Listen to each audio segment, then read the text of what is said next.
नमस्कार दोस्तों, हमारे इस सच्ची कहानी एनजे क्रिएटर चैनल में आपका स्वागत है। मुझे उम्मीद है कि आप इस कहानी से आप कुछ जरूर सकारात्मक चीज सीखेंगे और आपको हमारे द्वारा लिखी कहानी अच्छी लगी हो तो कृपया आप नीचे दी गई लाल वाली घंटी को जरूर दबाकर सब्सक्राइब करें।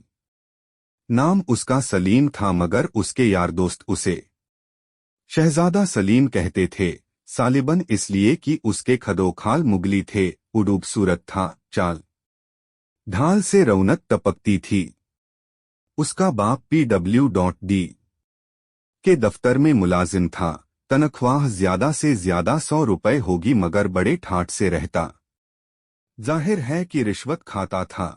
यही वजह है कि सलीम अच्छे से अच्छा कपड़ा पहनता, जेब खर्च भी उसको काफी मिलता, इसलिए कि वो अपने वालिदैन का इकलौता लड़का था। जब कॉलेज में था तो कई लड़कियां उस पर जान छिड़कती थीं, मगर वो बेइलिनाई बरतता। आखिर उसकी आंख एक शोख ओशन लड़की जिसका नाम सीमा था लड़ गई। सलीम ने उससे राहोरस्म पैदा करना चाहा। उसे यकीन था कि वो उसकी इल्ताफात हासिल कर लेगा। नहीं, वो तो यहाँ तक समझता था कि सीमा उसके कदमों पर गिर पड़ेगी और उसकी ममनूनो मुतशक्किर होगी कि उसने मोहब्बत की निगाहों से उसे देखा।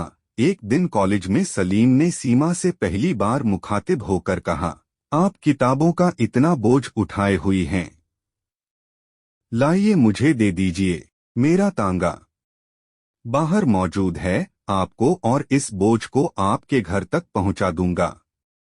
सीमा ने अपनी भारी भरकम किताबें बराल में दाबते हुए बड़े खुश्क लहजे में जवाब दिया, आपकी मदद की मुझे कोई जरूरत नहीं, बहरहाल शुक्रिया अदा किए देती हूँ। शहजादा सलीम की अपनी जिंदगी का सबसे बड़ा सदमा पहुंचा। चंद लम्हात के लिए वो अपनी खिफ़्फ़त मिटाता रहा। इसके बाद उसने सीमा से कहा, औरत को मर्द के सहारे की जरूरत होती है। मुझे हैरत है कि आपने मेरी पेशकश को क्यों ठुकरा दिया।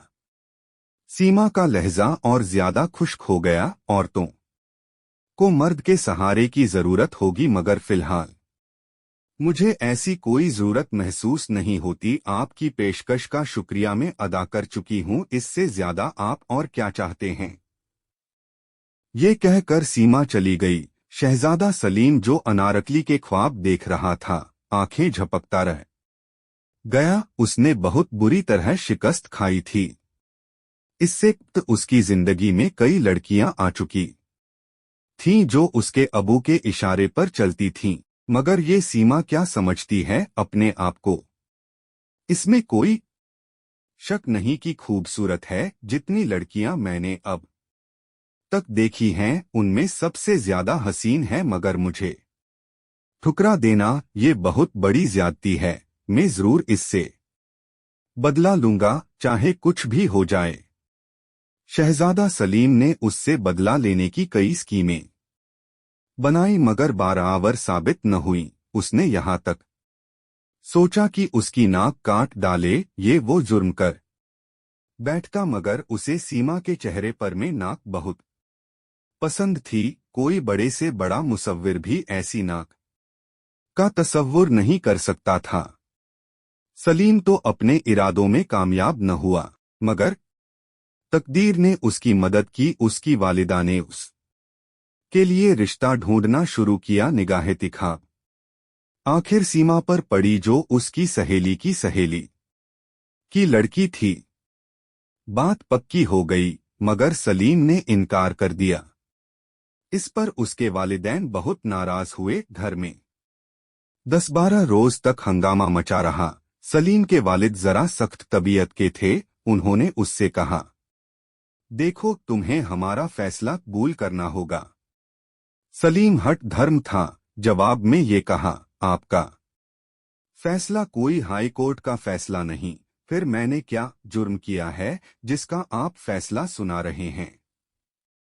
उसके वालिदैन को ये सुनकर तैश आ गया। तुम्हारा जुर्म कि तुम नाखल्फ हो। अपने वालिदैन का कहना नहीं मानते, उदूले हुक्मी करते हो। मैं तुम्हें आऊं कर दूंगा। सलीम का जोश ठंडा हो गया, लेकिन अब्बाजान, मेरी शादी मेरी मर्जी के मुताबिक होनी चाहिए। बताओ तुम्हारी मर्जी क्या है? अगर आप ठंडे दिल से सुने तो मैं अर्ज करूं। मेरा दिल काफी ठंडा है, तुम्हें जो कुछ कहना है फौरन कह डालो, मैं ज्यादा देर इंतजार नहीं कर सकता। सलीम ने रुक के कहा, मुझे मुझे एक लड़की से मोहब्बत है।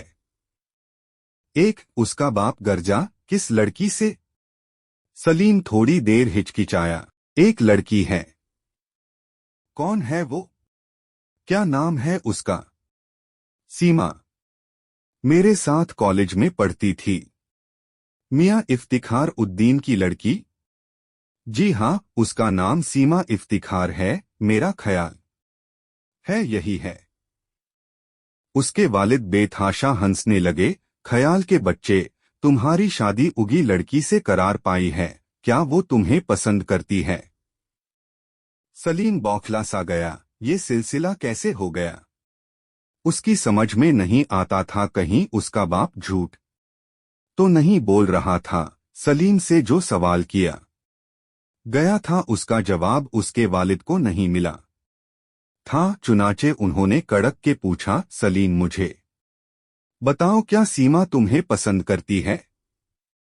सलीम ने कहा, जी नहीं।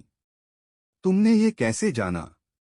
उससे उससे एक बार मैंने मुख्तसर अल्फाज में मोहब्बत का इजहार किया, लेकिन उसने मुझे तुम्हें दरपूरे इतना न समझा। जी हाँ, बड़ी बेरुखी बरती। सलीम के वालिद ने अपने गंजे सर को थोड़ी देर के लिए खुजलाया और कहा, तो फिर ये रिश्ता नहीं होना चाहिए। मैं तुम्हारी माँ से कहता हूँ कि वो लड़की वालों से कह दे के लड़का रजामंद नहीं।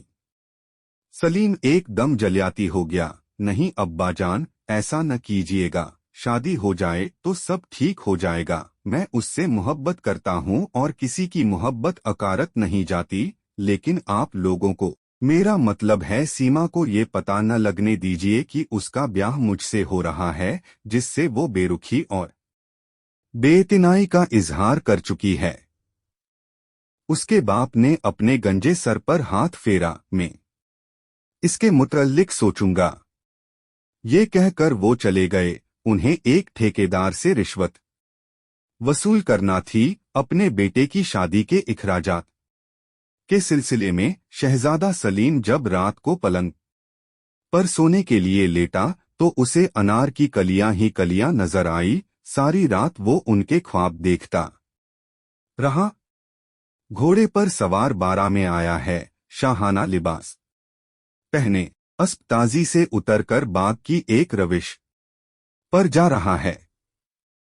क्या देखता है कि सीमा अनार के बूटे की सबसे ऊंची शाख से एक नोखेज कली तोड़ने की कोशिश कर रही है। उसकी भारी भरकम किताबें जमीन पर बिखरी पड़ी है, जुलते उलझी हुई हैं और यो उचकुचक कर उस शाख तक अपना हाथ पहुंचाने की कोशिश कर रही है, मगर हर बार नाकाम रहती। वो उसकी तरफ बढ़ा। अनार की झाड़ी के पीछे छुप कर उसने उस शाख को पकड़ा और झुका दिया। सीमा ने वो कली तोड़ ली जिसके लिए वो इतनी कोशिश कर ही थी, लेकिन फौरन उसे इस बात का एहसास हुआ कि वो शाख नीचे कैसे झुक गई। वो अभी ये सोच ही रही थी कि शहजादा सलीम उसके पास पहुंच गया। सीमा घबरा गई, लेकिन संभल कर उसने अपनी किताबें उठाई और बराल में दाब ली। अनारकली अपने जूड़े में उड़स ली और ये खुश्क अल्फाज कहकर वहां से चली गई, आपकी इमदाद की मुझे कोई जरूरत नहीं, बहरहाल शुक्रिया अदा किए देती हूँ। तमाम रात वो इसी किस्म के ख्वाब देखता रहा। सीमा, उसकी भारी भरकम किताबें, अनार की कलियां और शादी की धूमधाम।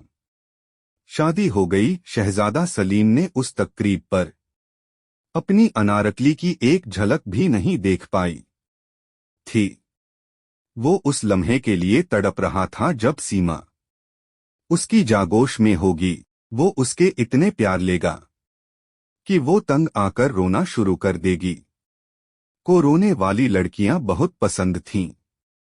उसका ये फलसामा था कि औरत जब रो रही हो तो बहुत हसीन हो जाती है। उसके आंसू शबनम के सलीम कतरों के मानिंद होते हैं जो मर्द के जज्बात के फूलों पर टपकते हैं, जिनसे उसे ऐसी राहत, ऐसी फरहत मिलती है जो और किसी वक्त नसीब नहीं हो सकती। रात के 10 बजे दुल्हन को हुजलरूसी में दाखिल कर दिया गया। सलीम को भी इजाजत मिल गई कि वो उस कमरे में जा सकता है। लड़कियों की छेड़छाड़ और रस्मोरसूम सब खत्म हो गई थीं। जो कमरे के अंदर दाखिल हुआ, फूलों से सजी हुई मसहरी पर दुल्हन घूंघट काढ़े रेशम की गठड़ी सी बनी बैठी थी। शहजादा सलीम ने खास एहतिमाम कर लिया था कि फूल अनार की कलियां ही। वो धड़कते हुए दिल के साथ मसहरी की तरफ बढ़ा और दुल्हन के पास बैठ गया। काफी देर तक वो अपनी बीवी से कोई बात न कर सका। उसको ऐसा महसूस होता था कि उसकी बगल में किताबें होंगी जिनको वो उठाने नहीं देगी। आखिर उसने बड़ी जुर्रत से काम लिया और उसे कहा, सीमा। ये नाम लेते ही उसकी जुबान खुश्क हो गई, लेकिन उसने फिर जुर्रत फ्राहम की और अपनी दुल्हन के चेहरे से घूंघट उठाया और भौंचक्का रह गया। ये सीमा नहीं थी, कोई और ही लड़की थी। अनार की सारी कलियां उसको ऐसा महसूस हुआ कि मुरझा गई हैं। तो दोस्तों, आपको ये कहानी कैसी लगी? आप हमें कमेंट बॉक्स में जरूर बताएं और सबके साथ में शेयर जरूर करें।